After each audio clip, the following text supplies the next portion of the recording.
Hi hello నమస్తే ఆదాబ్. Welcome to our channel blissful retirement. నేను మీ సాయిబాబ్జీ. ఇదే చంద్రగిరి,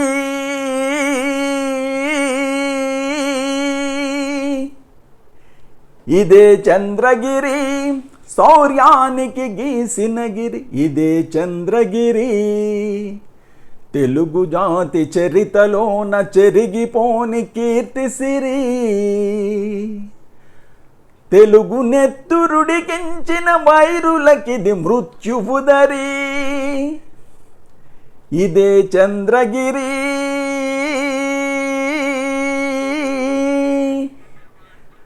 తిరుమల శ్రీ వెంకటేశు శరదర్శన వాంఛతో.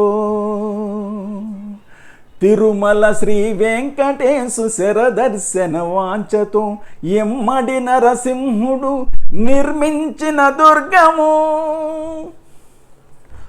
ఆంధ్ర శిల్పి పనితనానికి అద్భుత తార్కాణముగా.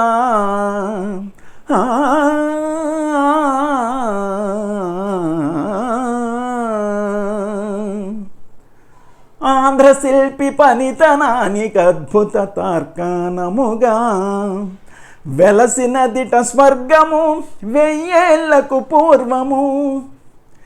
వెయ్యేళ్లకు పూర్వము. ఇదే చంద్రగిరి,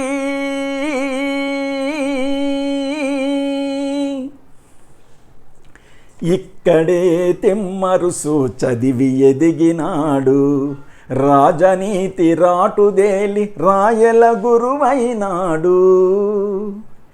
ఇక్కడే తిమ్మరుసు చదివి ఎదిగినాడు.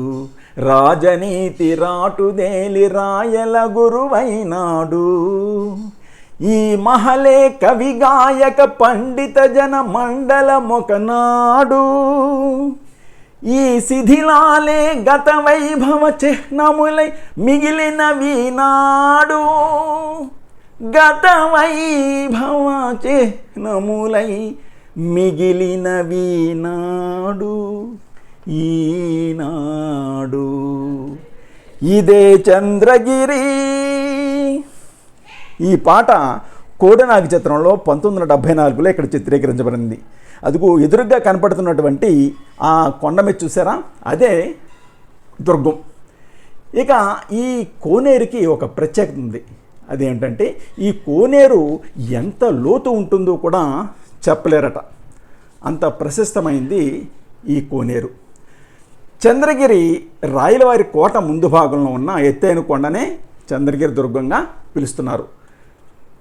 ఈ కోటపై శత్రుముఖులు దాడి చేయకుండా ఉండేందుకు, శత్రువులు ఆనవాళ్ళు కనిపెట్టకుండా ఉండేందుకు ఈ కొండను ఎంచుకున్నారని చరిత్ర చెబుతుంది. చూడండి, ఇది రాజమహల్ యొక్క వెనుక భాగం అనమాట. ముందు భాగం మనం గత ఎపిసోడ్లో చూసాము. ఇది వెనుక భాగం చాలా చక్కని సినిక్ బ్యూటీ తోటి ఉంది కదా. ఇక మీరు చూస్తున్నటువంటిది ఇది రాణిమహల్. అయితే ఇది చాలా వరకు పాడైపోయిందని చెప్పొచ్చు. పేరుకే రాణిమహల్ అని ఇప్పుడు పిలుస్తున్నారు, కానీ దీని వాస్తుని బట్టి ఒక గుర్రపుశాల కావచ్చు అని అక్కడ బోర్డులో రాసింది. ఈ కోట చుట్టూ దాదాపు కిలోమీటరు దృఢమైనటువంటి పొడవున్నటువంటి గోడ ఉంది. ఈ గోడ పొదలు తుప్పల మధ్య ఎప్పటికీ చెక్కు చెదరకుండా ఉంది. ఎంతో చారిత్రక ప్రాముఖ్యం ఉన్న ఈ కోటలో రాజ్మహల్ మినహా మిగిలిన ప్రదేశాలన్నీ కూడా మరి శిథిలమైపోయాయని చెప్పవచ్చు. 1489 వరకు సాలువ నరసింహరాయల పాలన కాలంలో చంద్రగిరి కోట ప్రసిద్ధిగాంచింది. 1565 సంవత్సరంలో జరిగిన రాక్షస తంగడి యుద్ధం తర్వాత విజయనగర రాజులు తమ రాజధానిని హంపి నుంచి చంద్రగిరికి మార్చినట్లుగా తెలుస్తుంది. ఆ తర్వాత ఆరవీటి వంశం వారు, గోల్కొండ సుల్తానులు 1758లో కర్నూలు నవాబు సోదరుడైనటువంటి అబ్దుల్ నవాబ్ ఖాన్ అధీనంలో ఈ చంద్రగిరి కోట ఉన్నట్లు తెలుస్తుంది. ఎంతోమంది రాజుల పాలనకు సాక్షిభూతంగా నిలిచిన ఈ కోటలో రాజమహల్, రాణిమహల్ అనే 2 ప్రధాన రాజప్రసాదాలు మాత్రమే మనకి ఇప్పటికే ఉన్నాయన్నమాట. చూడండి, ఈ ఆవరణలో, ఈ కోట ఆవరణలో పెద్ద పెద్ద వటవృక్షాలు కూడా మరి చరిత్రకి సాక్ష్యపోతలుగా నిలిచాయని చెప్పొచ్చేమో. ఈ కోట అంతా చూసి అలసిపోయాక వాటి కింద మనం హాయిగా రిలాక్స్ అవ్వచ్చు.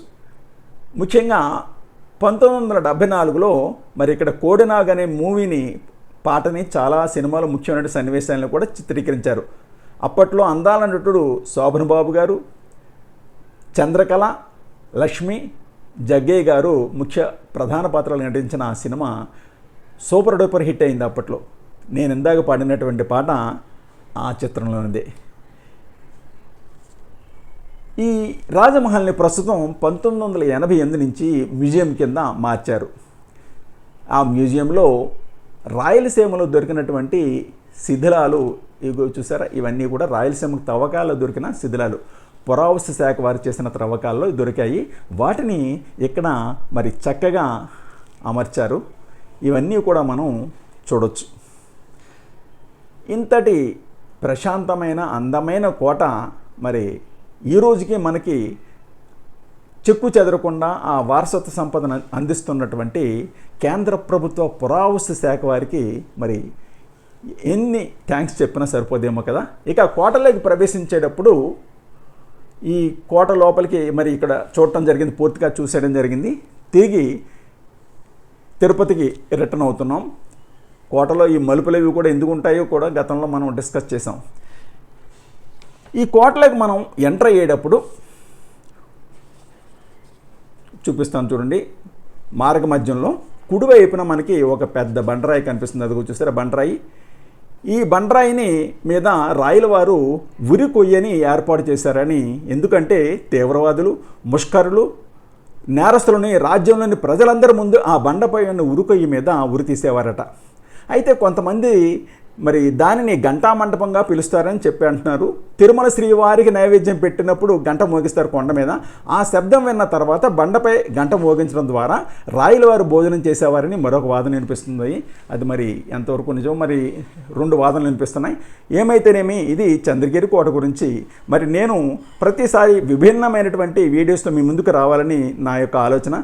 మరి ఇటువంటి వీడియోస్ అందిస్తున్న బ్లిస్ఫుల్ రిటైర్మెంట్ ఛానల్, మన ఛానల్ని మీరందరూ కూడా ఆదరిస్తారని, ఈ వీడియోని లైక్ చేసి షేర్ చేసి సబ్స్క్రైబ్ చేయండి. Thank you. Bye bye.